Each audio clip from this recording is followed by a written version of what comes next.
Welcome to I'd Podcast That, your weekly no-nonsense actionable guidance to get your podcast off the ground or to the next level. And now to your host, Brian Colburn.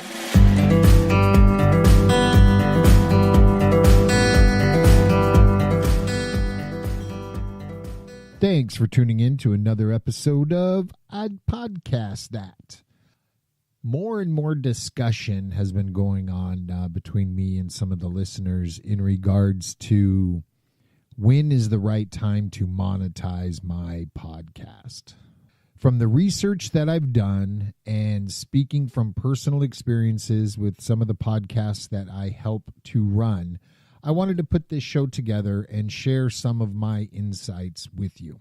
Number one, don't be in such a rush to monetize your podcast. You should really be focused on growing an audience that loves your show. And that's going to help tenfold in the long run. It's very, very important that you do that.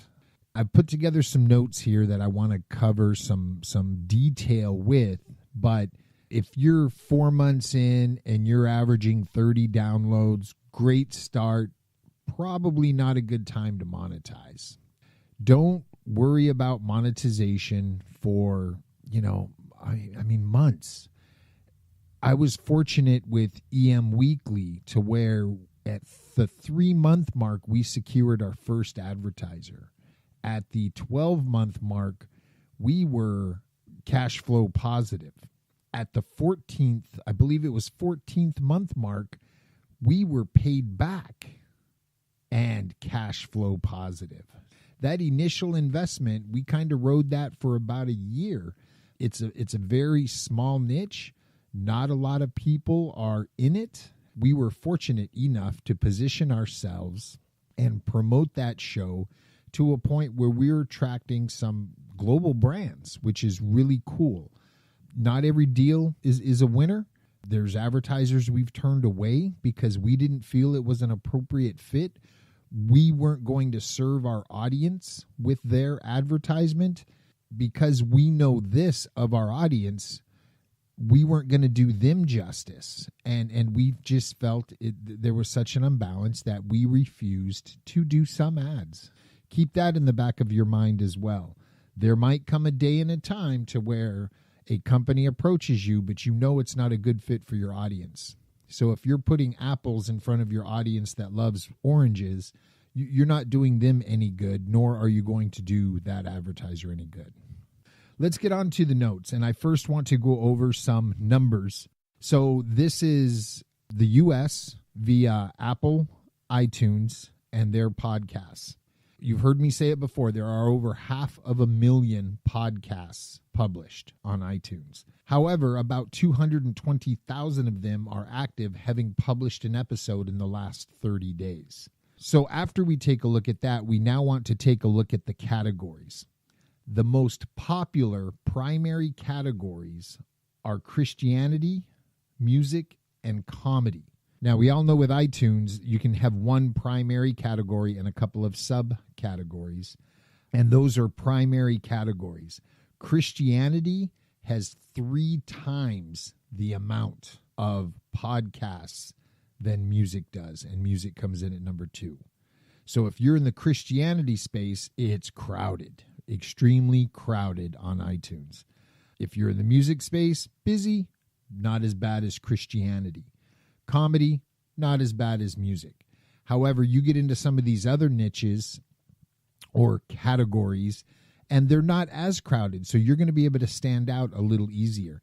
And I'm not trying to tell you to change your passion. If you're passionate about music and you want to do a podcast about music, rock on with your bad self. That is the category for you. You're going to be able to speak with authority and passion within that category, and that's probably a good fit.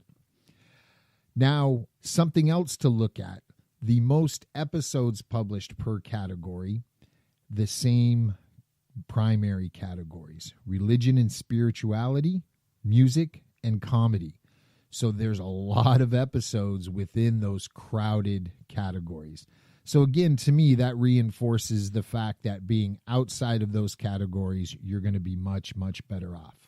You've built a show, you've taken the time to cultivate an audience in a niche, and you can really stand out to potential advertisers within that niche, offering those brands a competitive advantage.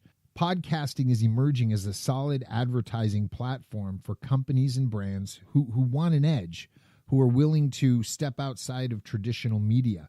You're at another advantage there. Podcasts and the hosts of these shows, they offer looser framework. They're not bound by, the constrictions of traditional media. We're more flexible with our content. We're more flexible with the advertising. We can work an ad in to what it is we're discussing. And it sounds natural and part of that conversation. So keep that in the back of your mind as well. That flexibility is another feather in our hat. The podcast host, we've spent a lot of time developing and, again, cultivating that loyal relationship with our listeners. And the ability to place a product or a service in front of them, that speaks volumes to that audience, because there's a trust going on between them and us. So me as a host, if I say I run a Behringer mixer, then people are going to trust that Behringer's decent. They've listened to the show. They like the sound quality. Behringer must be all right. By the way, this is not sponsored by in any way by Behringer. But I wanted to utilize that as an example. So we can really focus in with a product or service to our audience. And another thing that we can do is offer exclusivity within a product category. For example, if I'm going to bring on an advertiser for a microphone, I don't have to advertise multiple microphones. I can make XYZ mic the mic of my show and only talk about it, allowing nobody else in to muddy that water. Again, that flexibility is only going to benefit the advertiser much, much more. According to a study conducted by the Interactive Advertising Bureau, the IAB, U.S. podcasting advertising revenue hit $314 million in 2017. This is an increase of 86% over 2016, and it estimated growth to reach $659 million by 2020. A lot of money is being spent and continually going to be spent advertising within a podcast. And again, there's only 220,000 active podcasts out there. Now you divide that into niches, and you can see how you can really stand out above other shows within your primary category. I mean, $659 million by 2020, 2019, next year, I'm hoping is a rocking year for the shows that I work on that are monetized. I'm expecting some good things to come out of next year. We're already in talks with a couple of international brands for next year, which is awesome. With companies and brands putting that kind of money into podcast advertising, we need to step back and we need to ensure our ducks are in a row before we start chasing that almighty dollar, okay? Some of the things that we want to take a look at, a good hard look in a mirror before we start chasing an advertiser, is the sound of your show. Is it good? I've listened to some podcasts in the past where I've had to turn it all the way up and it was still so low volume that I couldn't listen to it. I couldn't hear it over the hum of the car driving. So I would pass on that episode. And the next episode would be so loud that I had to turn it, volume down to 1 to be able to consume it. And then the third episode, we're back to a medium volume. So it's kind of all over the board. So ensuring your sound is consistent is very, very important. And again, it's very important for your listener as well, not just the advertiser. Great sound, consistent sound. Again, being consistent across the board, very, very important. Consistent publishing schedule. I've talked about this before. If you say you're going to publish a weekly show, publish a weekly show. If you miss a week, not great. If you miss 2 weeks, really bad. If you say you're going to publish on Thursday, but you publish on Monday because you're going to be at Disneyland on Thursday, then, that's not consistent. So you want to value consistency in your publishing schedule very, very high. It's important to the listener and it's important to the advertiser. I've unsubscribed from shows because of consistency. I expected them. They weren't there. They're on my phone and they haven't published a show in 3 weeks. I'm out. I like things nice and tidy. I don't keep every file I download. My files are well organized, and that translates over to my podcast feeds as well, I guess. But if you say you're going to publish, publish. Does your podcast have a website? If you're going to chase monetization, I feel that it should. And it offers another opportunity for a different type of advertising. You can bundle banner ads with audio ads. You can sell banner ads only. Somebody might really want to advertise with you, but they can't afford what you're asking for an audio ad. Well, you can step them down to a banner ad. Obviously, audio shows, websites typically don't get a lot of traffic, but some do. And that banner ad spot can hold some value, can generate some revenue, and offset your costs for podcasting. Having a website that is up to date and well branded is very, very important. On the topic of branding, if I transition from Facebook to Twitter to Instagram to your website, there should be consistent enough branding so I know I'm still viewing the same company. If you've got different logos, different color schemes, it just adds this layer of confusion that can turn, again, a listener off. And it definitely will turn an advertiser off. So you want some consistent branding across all platforms that you're with. Advertisers, they want to bet on the winning horse. And having these things lined up in a row, consistent for weeks, for months, is very important to that advertiser whom you're asking to spend $500, $1,000, $15,000 with you to promote their brand, to tell their brand story. And these things, if just one of these things are off, it can kill the deal. You might be derailing yourself. You want advertising, but people are taking a look at your messaging and they're just not convinced that you're that winning horse for them. So make sure your house is in order before you go after advertising. And to be honest with you, your house should be in order because you're going after listeners.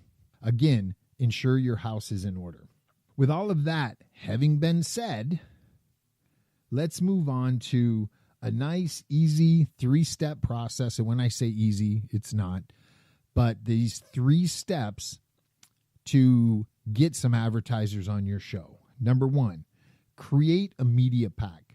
I prefer something graphical, easy to read, most importantly, easy to update, because you're going to update this monthly. That way you have the latest numbers month after month that you can send to that potential advertiser, because you might chase an advertiser for 2 months, 6 months, 12 months, 14 months, who knows? And if they're getting a well-branded, consistently styled stats sheet from you monthly, that holds a lot of weight to the quality of your product. You get a media pack, things you want to focus on as far as data within that media pack. How many downloads per episode? Average downloads per episode year after year. Your social following. If you've developed a social following, that's something you can leverage for your advertiser as well. Maybe you can do branded posts, sponsored posts, things of that nature. You can work in conjunction with one of their campaigns. You might just drive traffic to a giveaway, but that is something you can leverage for money for that advertiser. Are you cultivating email addresses for a newsletter? If so, what's your open rate? What's your click rate? What are your demographics? What percentage of your audience is male over female? What percentage of your audience is 18 to 25 versus 26 to 34? These are numbers you should be checking on, have at the ready, and update your media pack with monthly. Again, I like a graphical style media pack. I think it increases the value of that document and the value of your show. But it's, not the only style out there. Get a media pack of some sort together. In this